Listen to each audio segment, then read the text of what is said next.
ಮೋದಿ ವಿರುದ್ಧ ಶಿವಮೊಗ್ಗ ಕಾಂಗ್ರೆಸ್ ಸಮಿತಿ ಪ್ರತಿಭಟನೆ. ಈ ಕುರಿತ ಬಿಗ್ ಬ್ರೇಕಿಂಗ್ ನ್ಯೂಸ್ ಬರಲಿದೆ, ಬನ್ನಿ ನೋಡೋಣ.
ಶಿವಮೊಗ್ಗದಲ್ಲಿ ರಸ್ತೆ ಮಧ್ಯೆ ಹಾಲು ಹುಕ್ಕಿಸಿ ಹೋರಾಟವನ್ನ ಮಾಡಲಾಗಿದೆ. ಮೋದಿ ವಿರುದ್ಧ ಶಿವಮೊಗ್ಗ ಕಾಂಗ್ರೆಸ್ ಸಮಿತಿ ಪ್ರತಿಭಟನೆಯನ್ನ ನಡೆಸಿದ್ದಾರೆ. ನಗರದ ಶಿವಪ್ಪ ನಾಯಕ ವೃತ್ತದಲ್ಲಿ ಬೃಹತ್ ಹೋರಾಟವನ್ನ ಮಾಡಲಾಗಿದೆ. ವಿಶ್ವಗುರು ಮೋದಿಗೆ ಯುದ್ಧ ನಿಲ್ಲಿಸೋಕ್ಕಾಗಲ್ವಾ ಎಂದು ಪ್ರಶ್ನೆಯನ್ನ ಮಾಡಿದ್ದಾರೆ. ಕೇಂದ್ರದ ವಿರುದ್ಧ ಹರಿಹಾಯ್ದ ಶ್ವೇತಾ ಆರ್ ಬಂಡಿ.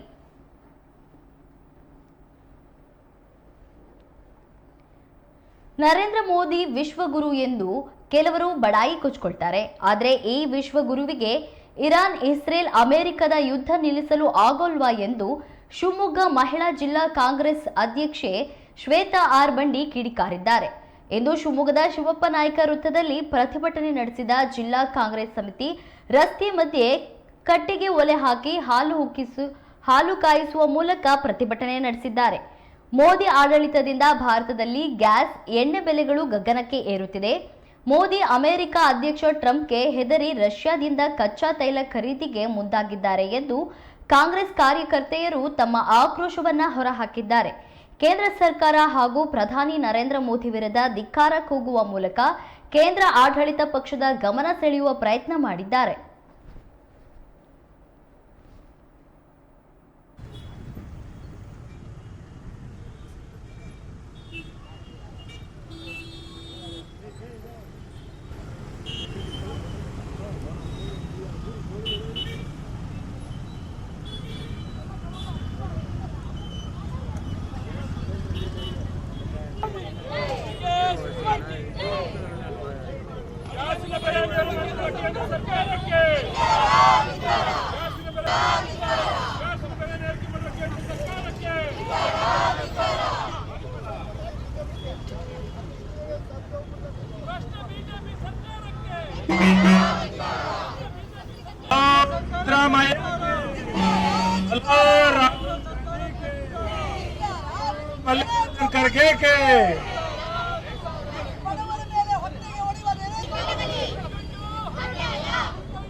ಬಿಜೆಪಿ ಸರ್ಕಾರಕ್ಕೆ ತೊಲಗಲಿ ತೊಲಗಲಿ ನರೇಂದ್ರ ಮೋದಿ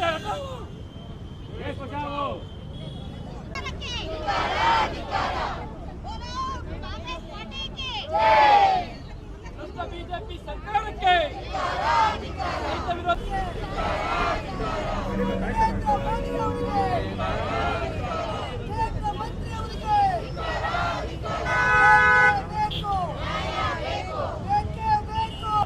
ಜೊತೆಗೆ ನಮ್ಮ ಉತ್ತರ ಬ್ಲಾಕಿನ ಅಧ್ಯಕ್ಷರಾಗಿರ್ತಕ್ಕಂತಹ ಶಿವಕುಮಾರ್ ಸರ್ ಇದ್ದಾರೆ, ಹಾಗೂ ನಮ್ಮ ಪ್ರಧಾನ ಕಾರ್ಯದರ್ಶಿಗಳಾಗಿರ್ತಕ್ಕಂತಹ ರಮೇಶ್ ಅವರು, ಹಾಪ್ಕಾಮಿನ ಅಧ್ಯಕ್ಷರಾಗಿ ರಾಜ್ಯದಲ್ಲಿ ವಿಶ್ವದಲ್ಲಿ ಇವತ್ತು ಬಡವರ ಹೊಟ್ಟೆ ಮೇಲೆ ಮತ್ತೆ ಮತ್ತೆ ಹೊಡಿತಕ್ಕಂತ ಪ್ರಯತ್ನ ಇವತ್ತು ಕೇಂದ್ರ ಸರ್ಕಾರದಿಂದ, ಮೋದಿ ಸರ್ಕಾರದಿಂದ ಆಗ್ತಾ ಇದೆ. ಬಹುಶಃ ಅವರಿಗೆ ಯಾರು ಬಡವರ್ಗದವರು ನೆಮ್ಮದಿಯಾಗಿರೋದು ಅವರಿಗೆ ಇಷ್ಟ ಇಲ್ಲ ಅಂತ ಕಾಣ್ತಾ ಇದೆ. ಪದೇ ಪದೇ ಮಧ್ಯಮ ವರ್ಗದವರನ್ನ, ಬಡವರನ್ನ ಅವರಿವತ್ತು ಟಾರ್ಗೆಟ್ ಮಾಡಿಕೊಂಡು ಅವರನ್ನು ಯಾವುದೇ ಕಾರಣಕ್ಕೂ ನಾವು ಉತ್ತಮರನ್ನಾಗಿ, ಶ್ರೀಮಂತರನ್ನಾಗಿ ಮಾಡ್ಲಿಕ್ಕೆ ಸಾಧ್ಯನೇ ಇಲ್ಲ ಅಂತಕ್ಕಂಥ ಪಣವನ್ನ ಇವತ್ತು ತೊಟ್ಟಿರ್ತಕ್ಕಂಥದ್ದು ನಮ್ಗೆಲ್ರಿಗೂ ಕೂಡ ಕಾಣ್ತಾ ಇದೆ. ಕಾಂಗ್ರೆಸ್ ಪಕ್ಷ ಅಸ್ತಿತ್ವಕ್ಕೆ ಬಂದಾಗಿನಿಂದನೂ ಕೂಡ ಇಲ್ಲಿವರೆಗೂ ಬಡವರ ಪರವಾಗಿ, ಮಹಿಳೆಯರ ಪರವಾಗಿ ಅನೇಕ ಯೋಜನೆಗಳನ್ನ ತರೋದ್ರ ಮುಖಾಂತರ, ಮಹಿಳೆಯರನ್ನ ಆರ್ಥಿಕವಾಗಿ ಸಬಲತೆ ಮಾಡೋದ್ರ ಮುಖಾಂತರ ದೇಶದ ಪ್ರಗತಿಗೆ ಸಾಕಷ್ಟು ಕೊಡುಗೆಯನ್ನು ಕೊಟ್ಟಿರ್ತಕ್ಕಂಥದ್ದು ನಮ್ಮ ಕಾಂಗ್ರೆಸ್ ಪಕ್ಷ. ಬಹುಶಃ ಕಳೆದ 2 ವರ್ಷಗಳ ಹಿಂದೆ ಕೊಟ್ಟಿರ್ತಕ್ಕಂತಹ ಗ್ಯಾರಂಟಿ ಯೋಜನೆಗಳೇ ನಮ್ಮ ಸರ್ಕಾರದ ದೇವೋದ್ದೇಶವನ್ನ ಹೇಳುತ್ತೆ. ಮಹಿಳೆಯರ ಕೈಗೆ ನಾವು ಧನ ಸಹಾಯವನ್ನ ಕೊಡಬೇಕು, ಅವರನ್ನ ಶ್ರೇಯೋಭಿವೃದ್ಧಿಯನ್ನ ಮಾಡಬೇಕು, ಅವರ ಒಂದು ಆರ್ಥಿಕ ಅಭಿವೃದ್ಧಿಯನ್ನ ಮಾಡಬೇಕು ಅಂತ ಹೇಳಿ ಕೊಟ್ಟಂತ ಹಣವನ್ನ ನಾವು ಹೇಗ್ ಖರ್ಚು ಮಾಡಬೇಕು, ನಾವು ಯಾವ ರೀತಿ ಅವರನ್ನ ದುರ್ಬಲರಾಗಿ ಮಾಡಿಸ್ಬೇಕು ಅಂತ ಹೇಳಿ ಬಹುಶಃ ಬಿಜೆಪಿ ಬಹಳ ವ್ಯವಸ್ಥಿತವಾಗಿ ಇವತ್ತು ಲೆಕ್ಕಾಚಾರ ಹಾಕೊಂಡು ಗ್ಯಾಸಿನ ದರವನ್ನ ಏರಿಸಿದೆ. ಸಾಮಾನ್ಯವಾಗಿ ಇವತ್ತು ಬಿಜೆಪಿ ಸ್ನೇಹಿತರು ಹೇಳ್ತಾ ಇರ್ತಾರೆ, ನಮ್ಮ ಮೋದಿ ಅವರು ವಿಶ್ವಗುರು ಅಂತ ಹೇಳಿ. ನಿಜವಾಗ್ಲೂ ಅವರು ವಿಶ್ವಗುರು ಆಗಿದ್ದೆ ಆದ್ರೆ ವಿಶ್ವದಲ್ಲಿ ನಡೀತಾ ಇರ್ತಕ್ಕಂತಹ ಈ ಒಂದು ಯಾಕೆ ಯುದ್ಧವನ್ನ ನಿಲ್ಲಿಸಲಿಕ್ಕೆ ಸಾಧ್ಯ ಆಗ್ತಾ ಇಲ್ಲ? ಈ ರೀತಿಯ ಅಂತಾರಾಷ್ಟ್ರೀಯ ಮಟ್ಟದಲ್ಲಿ ಅಜಾಗರತೆ ಹರಾಜಾಗ್ತಾ ಇದೆ. ಇದನ್ನ ಯಾಕೆ ತಡಿಲಿಕ್ಕೆ ಸಾಧ್ಯ ಆಗ್ತಾ ಇಲ್ಲ? ಇವತ್ತು ನಿಜವಾಗ್ಲೂ ವಿಶ್ವಗುರು ಆಗಿದ್ರೆ ಇವರ ಮಾತನ್ನ ಅಮೆರಿಕನೋ, ಇಸ್ರೇಲೋ, ಇರಾನೋ ಕೇಳೋದಾಗಿದ್ರೆ ಇವತ್ತು ನಮ್ಮ ದೇಶದಲ್ಲಿ ಈ ರೀತಿಯ ಪರಿಸ್ಥಿತಿ ಬರ್ತಾ ಇರ್ಲಿಲ್ಲ. ನಾಚಿಕೆ ಆಗ್ಬೇಕು. ಇವತ್ತು ನಮ್ಮ ದೇಶದ ಸ್ವಾತಂತ್ರ್ಯವನ್ನ ನಾವೆಲ್ಲರೂ ಹೋರಾಡಿ, ವಿಶೇಷವಾಗಿ ನಮ್ಮ ಪಕ್ಷ ಹೋರಾಡಿ ಇವತ್ತು ಸ್ವಾತಂತ್ರ್ಯವನ್ನ ಪಡ್ಕೊಂಡಿದೀವಿ. ನಮಗೆ ಮಾತನಾಡ್ಲಿಕ್ಕೆ ಹಕ್ಕಿದೆ, ದುಡಿಯುವ ಹಕ್ಕಿದೆ, ಓದುವ ಹಕ್ಕಿದೆ, ಎಲ್ಲಿ ಬೇಕಾದ್ರೂ ಹೋಗ್ತಕ್ಕಂತ ಹಕ್ಕಿದೆ. ಅಂತ ಹಕ್ಕನ್ನ ಸ್ವಾಭಿಮಾನದಿಂದ ಪಡ್ಕೊಂಡಿದೀವಿ. ಆದ್ರೆ ಇವತ್ತು ಅಮೆರಿಕ ದೇಶ ನಮಗೆ ಗಡುವನ್ನ ಕೊಡ್ತಾ ಇದೆ. ನೀವು ಇಷ್ಟು 30 ದಿನಗಳೊಳಗೆ ನಿಮಗೆ ಬೇಕಾದಂತಹ ಕಚ್ಚಾ ತೈಲಗಳನ್ನ ರಷ್ಯಾ ದೇಶದಿಂದ ಪೂರೈಕೆ ಮಾಡ್ಕೋಬೇಕು ಅಂತ ಹೇಳಿ. ಇವ್ರು ಯಾರು ನಮ್ಮ ಭಾರತ ದೇಶಕ್ಕೆ ಗಡುವನ್ನ ಕೊಡ್ಲಿಕ್ಕೆ? ಇವರಿಗೆ ಯಾವ ನೈತಿಕತೆ ಇದೆ? ಹಾಗಾದ್ರೆ ನಮ್ಮ ದೇಶವನ್ನ ಅಡವಿಟ್ಟಿದ್ದೀರಾ ನೀವು?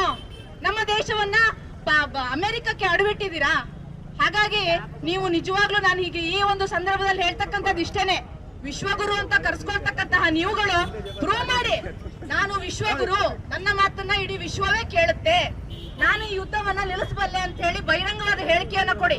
ಆಗ ಒಪ್ಕೊಳ್ತೀನಿ, ನಾವು ಕೂಡ ಹೇಳ್ತೇವೆ ನಿಮ್ ಜೊತೆಗೆ ವಿಶ್ವಗುರು ಅಂತ ಹೇಳ್ಕೊಂಡು. ಹಾಗಾಗಿ ಇವತ್ತು ಮಹಿಳೆಯರನ್ನ ಯಾವುದೇ ಕಾರಣಕ್ಕೂ ನೀವು ನಿರ್ಲಕ್ಷ್ಯ ಮಾಡೋ ಹಾಗಿಲ್ಲ. ಮಹಿಳೆಯರು ಅಂತ ಹೇಳಿದ್ರೆ ದೇಶದ ಮುಕ್ಕಾಲು ಭಾಗದಷ್ಟು ಆರ್ಥಿಕತೆಗೆ ಕೊಡುಗೆಯನ್ನ ಕೊಡ್ತಿರ್ತಕ್ಕಂಥದ್ದು. ಒಂದು ಕೌಟುಂಬಿಕವಾಗಿ, ಸಾಮಾಜಿಕವಾಗಿ ನಮ್ಮ ಸಮಾಜದ ಏಳಿಗೆಯನ್ನ ಬಯಸ್ತಾ ಇರ್ತಕ್ಕಂಥದ್ದು. ನಿಮಗೆ ಇವತ್ತು ಹೇಳ್ತಾ ಹೋದ್ರೆ ಸಾಕಷ್ಟು ವಿಧದ ರೀತಿಯ ಮಾತುಗಳನ್ನ ಆಡ್ಬೋದು. ಎಪ್ಸ್ಟೈನ್ ಫೈಲ್ಗಳಲ್ಲಿ ನಿಮ್ಮ ಒಂದು ಕೇಂದ್ರದ ಸಚಿವರು ಇವತ್ತು ಅಂತಾರಾಷ್ಟ್ರೀಯ ಮಟ್ಟದ ಲೈಂಗಿಕ ಅಪರಾಧಿ ಜೊತೆಗೆ ಇವತ್ತು ವ್ಯವಹಾರವನ್ನ ಮಾಡ್ತಾರೆ. ಇದು ನಿಮ್ಮ ನಾಚಿಕೆಗೇಡಿರೋ ಸಂಗತಿ. ಮಹಿಳಾ ಸಮಾಜಕ್ಕೆ ನೀವು ಮಾಡ್ತಿರ್ತಕ್ಕಂತಹ ಒಂದು ದೊಡ್ಡ ಅನ್ಯಾಯ. ಜೊತೆಗೆ ನರೇಗಾ ಯೋಜನೆಯನ್ನ ಇವತ್ತು ನಿಮಗೆ ಇಷ್ಟ ಬಂದ ರೀತಿಯಲ್ಲಿ ಹೆಸರನ್ನ ಬದಲಾವಣೆ ಮಾಡ್ಕೊಳ್ತಾ ಇದ್ದೀರಿ.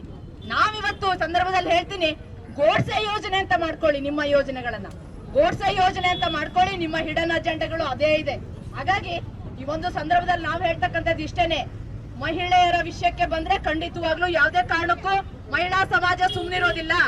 ಇವತ್ತು ಮಹಿಳೆಯರ ಶ್ರೇಯೋಭಿವೃದ್ಧಿಗೆ ನಿಮಗೆ ಕೊಡುಗೆ ಕೊಡದಿದ್ರು ಸಾಧ್ಯ ಆಗಲ್ಲ ಅಂದ್ರೆ ಸುಮ್ಮನಿದ್ ಬಿಡಿ.